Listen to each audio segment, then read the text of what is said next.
ఇది కేవలం సమాచారంగా మాత్రమే భావించండి. వైద్య నిపుణులను సంప్రదించండి. చాలా ఇంపార్టెంట్ పాయింట్ ఒకటి మ్యామ్. కొబ్బరి నీళ్ళు చాలా మంచివని చెప్పి, మనం కార్‌లో అలా వెళ్తూ, వెళ్తూ వాడి దగ్గర ఉండే ఒక పల్చటి ప్లాస్టిక్ బాటిల్ ఒకటుంటుంది. అందులో రూ. 100 బాటిల్ అని ఇచ్చేస్తాడు. అలా పెట్టుకొని కార్‌లో పెట్టుకొని రోజంతా తాగుతూ మన ఆరోగ్యం వైపు అడుగులు వేస్తున్నాం అనుకుంటాం. Is that advisable?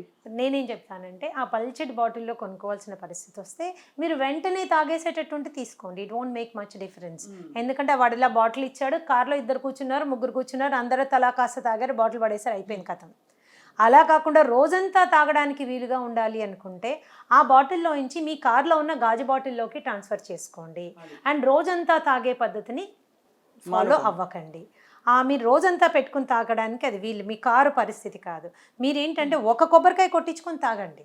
మనకి ఎక్కడెక్కడన్నా దొరుకుతున్నాయి అవి. అండ్ ఇంకొకటి, ఈ మధ్యకాలంలో మార్కెట్లో ప్రీప్యాక్డ్ కోకోనట్ వాటర్ వస్తుంది. ఆ ప్రీప్యాక్డ్ కోకోనట్ వాటర్ కొనుక్కునేటప్పుడు వెనకాల ఇంగ్రీడియంట్స్ లిస్ట్ చదవడం మర్చిపోకండి. చాలామంది దాని రుచిని దాని ఇదిని మెయింటైన్ చేయడం కోసమని యాడెడ్ షుగర్స్ ఆర్ దేర్. దాంట్లో బోల్డ్ అంత షుగర్ యాడ్ చేస్తున్నారు. సో అది మీరు వెనకాల చూసుకోండి. డయాబెటీస్ ఉన్నా, బ్లడ్ ప్రెషర్ ఉన్నా అలాంటివి చాలా డేంజరస్ అని అన్స్వీటెండ్ కోకోనట్ వాటర్ కూడా అమ్ముతున్నారు. Vacuum packed, no added preservatives, no added colours, ఇలాంటివి. ఎమర్జెన్సీ అయితే నార్మల్ కూల్ డ్రింక్స్ బదులు అది తాగడం చాలా చాలా బెటర్. ఎందుకంటే మెయిన్ సమ్మర్లో జనాలు చేసే పెద్ద మిస్టేక్ ఏంటి అంటే బాగా ఎండలో తిరిగి వచ్చి ఏదో షాప్ దగ్గర ఆగి చల్లటి కూల్ డ్రింక్ తాగేస్తారు. అందులో ఎంత షుగరు? ఆ షుగర్ ఏం చేస్తుంది, ఈ మొత్తం ఈ కూల్ డ్రింక్ ఏం చేస్తుందంటే మీ డీహైడ్రేషన్ని ఇంకా పెంచేస్తుంది. చల్లగా ఉండడం వల్ల? చల్లగా ఉండడం కాదు, దాంట్లో ఉన్న కాన్సన్ట్రేటెడ్ షుగర్స్ మూలాన it will induce dehydration in to you. So ఇంకా డిస్కంఫర్ట్ ఫీల్ అవుతారు. కాబట్టి don't go for drinking cool drinks. ఇంకా కొంతమంది ఏమనుకుంటారంటే ఇప్పుడు బాగా కాన్షియస్నెస్ వచ్చేసింది స్వప్న, ఈ ఎండలో వెళ్ళి నేను కూల్ డ్రింక్ తాగితే మంచిది కాదు, అందులో షుగర్ ఉంటుంది, పోనీ ఫ్రెష్గా ఫ్రూట్ జ్యూస్ తాగుదాం అనుకుంటారు. అంతే కదా. అక్కడ వెళ్తారు, ఇంకా కొంచెం జాగ్రత్త తీసుకుని ఐస్ అయ్యకు, నా ముందరే తిప్పు, నా ముందరే పోయి అని చెప్తారు. కొంతమంది పక్కనే ఉండి గ్లాసులు కడిగించుకొని అన్నీ చూసుకుని మరీ వేసుకుంటారు. Even then it is going to cause dehydration. ఎందుకు? దానిలో ఉన్న పీచు పదార్థం అంతా తీసేసినప్పుడు it is equal to a cool drink. అంతే, ఇంచుమించు అంత షుగర్స్ ఉంటాయి దానిలో. కాబట్టి పండు తినండి, జ్యూసీ ఫ్రూట్స్.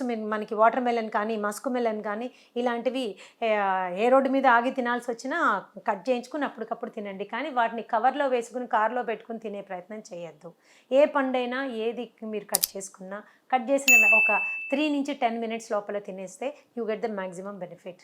దాన్ని మోర్ దెన్ ½ an hour మీరు ఓపెన్గా ఉంచినా, డబ్బాలో పెట్టినా, కవర్లో పెట్టినా బ్యాక్టీరియల్ యాక్షన్ అనేది స్టార్ట్ అవుతుంది. డిటెరిరేషన్ అనేది సమ్మర్లో చాలా ఎక్కువగా ఉంటుంది.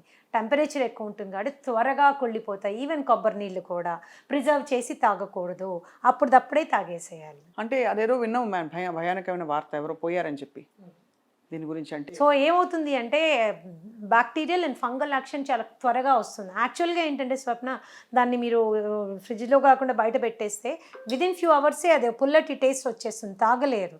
కొన్ని సిప్స్ తీసుకున్నాక నా మనిషికి అంత సీరియస్ అయింది అంటే లోపల బాటిల్ కంటామినేషన్ ఉండొచ్చు, బాటిల్లో పెరిగిన type of fungal growth that has happened ఉండొచ్చు, ఆయన యొక్క ఇమ్యూనిటీ లెవెల్స్ మీద ఆధారపడి ఉండొచ్చు, కోమార్బిడిటీస్, ఇంకేమైనా కండిషన్స్ లైక్ హార్ట్ కండిషన్ కానీ ఇంకేదైనా కూడా వచ్చిందా, ఇవన్నీ ఉంటాయి అన్నమాట. That is very very important.